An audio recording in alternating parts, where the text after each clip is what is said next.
Hola, internauta. ¿Te has perdido en los rocambolescos caminos de la web y por alguna extraña razón has llegado hasta aquí? Te cuento que estamos al interior de mi biblioteca. Si alzas la vista al cielo verás las estrellas, porque aquí no hay techo alguno que cubra a los astros. Y si miras a un costado, te encontrarás con una fogata que ilumina y abriga mis libros con cautela. Es la fogata cósmica, un fuego que permanece encendido mientras se mantengan ocultos los grandes misterios del universo. Si pones atención, podrás oír la lluvia cayendo afuera, porque al mismo tiempo también está lloviendo, porque aquí las cosas pueden ser y no ser bajo el mismo respecto.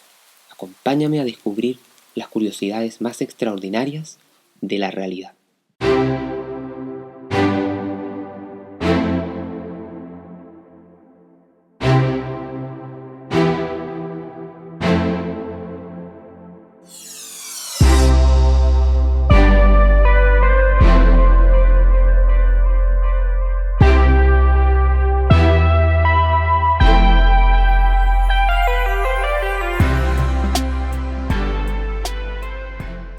Hoy he realizado una escapada del contaminante ajetreo de Santiago y me encuentro en el interior del jardín japonés del Parque Tricao, a las afueras del tranquilo balneario de Santo Domingo. Un parque nacido de la mente del visionario empresario chileno, miembro del Opus Dei, Eduardo Fernández León. Estoy frente a una laguna repleta de patitos. Introduzco una moneda en un dispensador de grano para sacar un poco y poder alimentar así a las aves.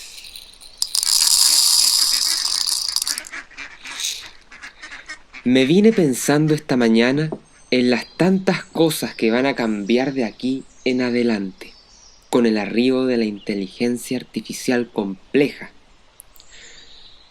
Qué tremendo contraste existe entre el misterio de la naturaleza en la que estoy ahora inmerso y los computadores. Para fortuna mía, he venido sin el celular. El doctor en teología José Antonio Fortea menciona que es imposible que la ciencia pueda crear verdadera racionalidad, porque por muy impresionantes que sean los programas dentro de un ordenador, producirán estos dentro de las directrices de su propia programación. Más que inteligencia, de lo que se trata en verdad es de programas de autoaprendizaje. A lo más entonces se podrá decir que el programa es inteligencia enlatada. La verdadera racionalidad se daría solo en aquellos que tienen espíritu. La razón estaría irremediablemente ligada al concepto del yo. Los hombres no podemos crear personas de manera artificial. La diferencia entonces es radical, no es algo solo cuantitativo, sino que estamos hablando de una diferencia esencial, de corte cualitativo. A este teólogo, que además es sacerdote, le apasionaba programar en lenguaje BASIC cuando tenía 16 años. Por ese entonces dedicaba todos los días 4 horas a programar. La imagen de un espejo parece viva, pero no está viva. Mutatis mutandis, lo mismo para estos programas.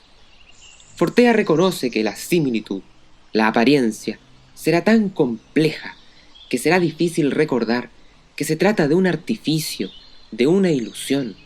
¿Qué pasará cuando estos seres robóticos sean idénticos en la apariencia a un amigo? Existe un riesgo latente de que los seres humanos se aíslen a niveles nunca antes vistos. El programa puede llegar hasta contar supuestos problemas, te pedirá consejo, simulará amor e interés, pedirá consejo porque estará programado para necesitar. La diferencia esencial va a estar en la libertad. El programa nunca es ni será libre. Está obligado a seguir la programación, aunque tenga millones de opciones, aunque a veces escoja aleatoriamente. No es otra cosa que el cumplimiento de las leyes matemáticas y físicas que lo suponen.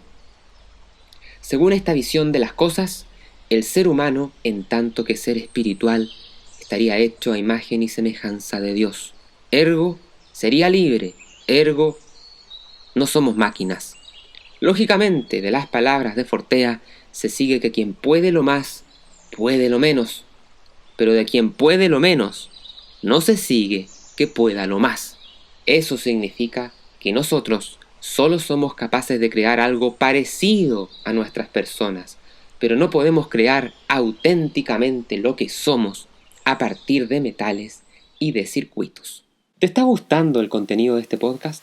Te invito a que le eches una mirada a patagoniafreewell.com y a que descubras decenas de cursos virtuales sobre ciencias y humanidades. Aprenderás en ellos acerca de justicia, astronomía, física, teología, filosofía, entre otras fascinantes disciplinas.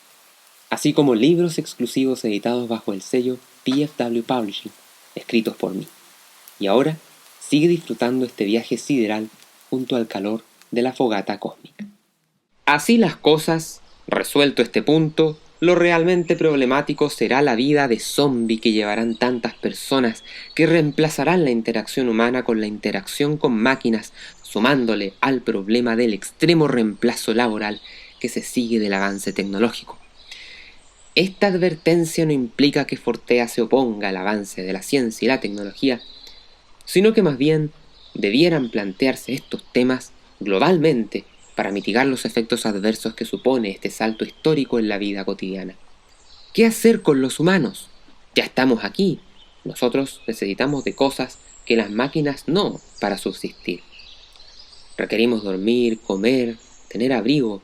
Fortea no está en contra del capitalismo, sino que más bien éste debiera encauzarse al bien común y no a un libertinaje espantosamente egoísta.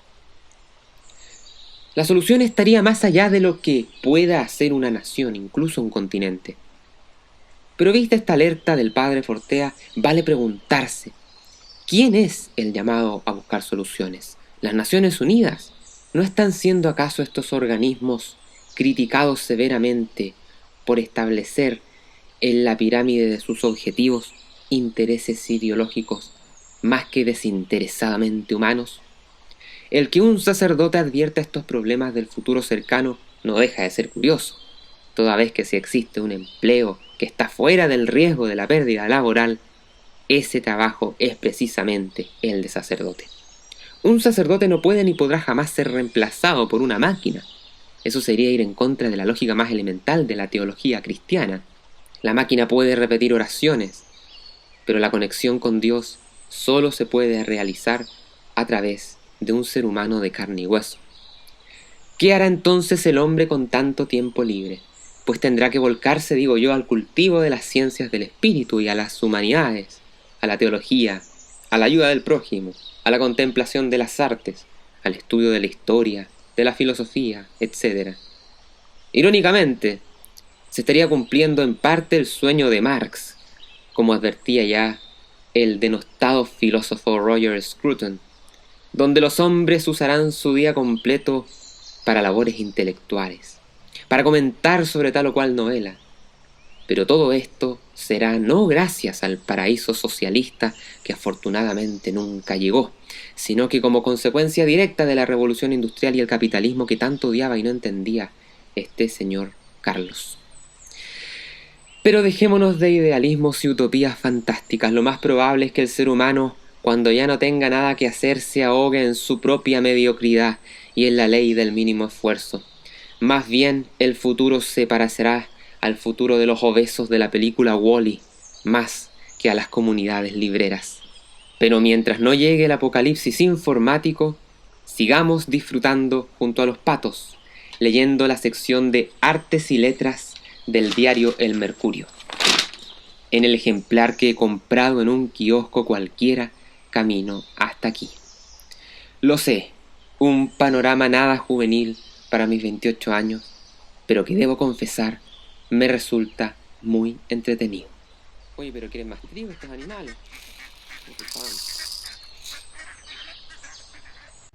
Este podcast forma parte de los anexos del curso audiovisual Grandes Misterios del Cosmos, el que incluye un tomo único de la revista digital Quasars en español, una obra ilustrada con decenas de artículos sobre los más variados temas, ya disponible para inscripción desde todas partes del mundo.